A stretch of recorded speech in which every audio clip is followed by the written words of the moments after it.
बिस्मिल्लाहिर्रहमानिर्रहीम। अस्सलाम वालेकुम। क्या हाल है जी? कैसे हैं आप? मैं अल्लाह का शुक्र ठीक और उम्मीद करती हूँ अल्लाह की ज़ात से कि आप लोग भी ठीक होंगे। तो ये जी मैं बना रही थी यहाँ पे नूडल्स, और बेटी ने बना लिए इधर बर्गर अपने लिए और भाई के लिए। मैं बना रही थी तो बेटी ने कहा मामा जी मैं बना देती हूँ, तो मैंने कहा चलो बेटा आप बना लो।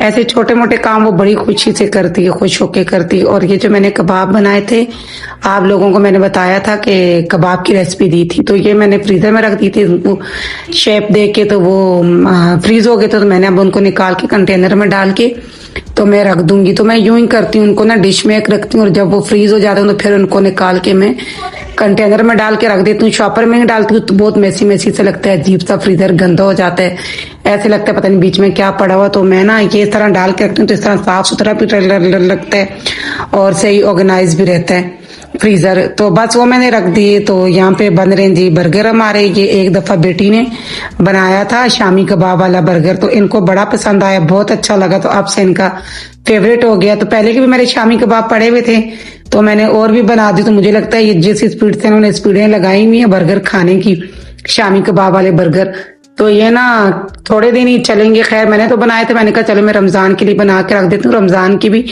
तैयारी अब शुरू कर लेते हैं आहिस्ता आहिस्ता, क्योंकि रमजान में भी थोड़े दिन रह गए।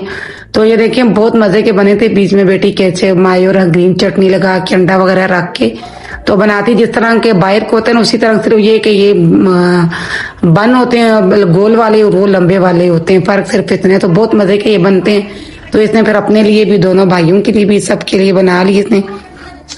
तो ऐसी चीजें खाती नहीं हूँ मैं, ये वाला बर्गर नहीं खाती, मुझे नहीं अच्छा लगता, बहुत कम होता है। मैं खा लूँ नहीं तो नहीं। और शाम का टाइम था तो कर्टन वगैरह मैंने आगे कर दी और बेटा हमेशा की तरह यहाँ पे बैठा हुआ न्यूज देख रहा था, न्यूज चैनल उसने लगाया था, देख रहा था कि क्या रिजल्ट आ रहे हैं। अभी तक रिजल्ट भी कुछ नहीं आया, कुछ पता ही नहीं चल रहा कि क्या हो रहा है क्या नहीं हो रहा। पता तो खैर सबको है कि क्या हुआ है, पर वही बात कि वो अब इसीलिए वो आगे से आगे करते जा रहे हैं, वो रिजल्ट कुछ दे नहीं रहे, कुछ बता नहीं रहे लोगों को।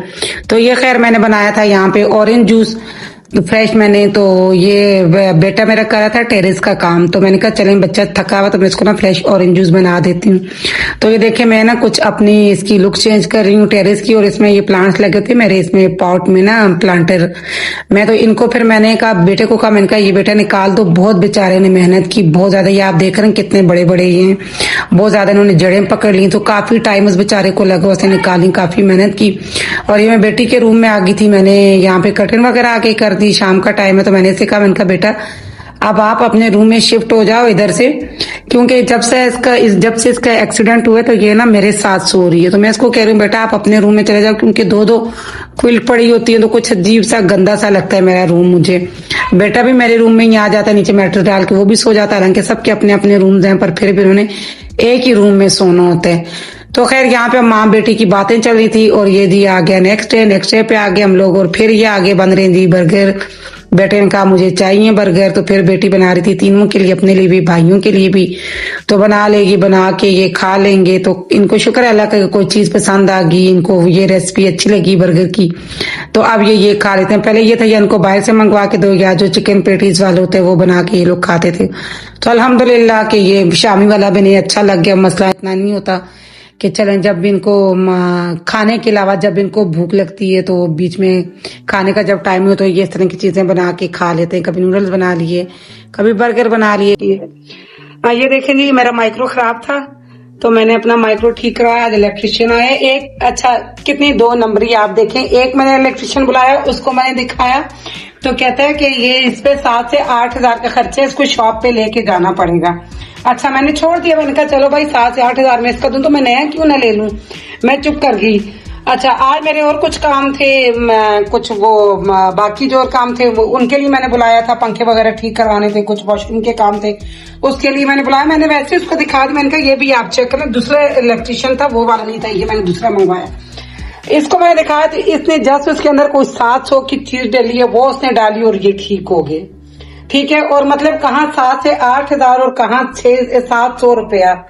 तो मतलब इतनी 2 नंबरी है बंदा क्या कर। फिर हम लोग कहते हैं कि हमारा मुल्क नहीं तरक्की कर रहा, हम लोग नहीं तरक्की कर रहे, हम लोग अपने ईमान पे कायम रहे तो हम लोग तरक्की करें ना। अब यहाँ से ही आप लोग अंदाजा लगा रहे हैं 2 नंबरी कितनी है, कि कितना जमीन आसमान का फर्क है, कहाँ 7 से 8,000 और कहाँ 700 रुपए की एक चीज डली। तो ये देखें बिल्कुल मेरा नया माइक्रोवेव है इनवायरो का। तो ये मैंने कहा चलो मैं नया ले लूंगी, यही है मैंने कहा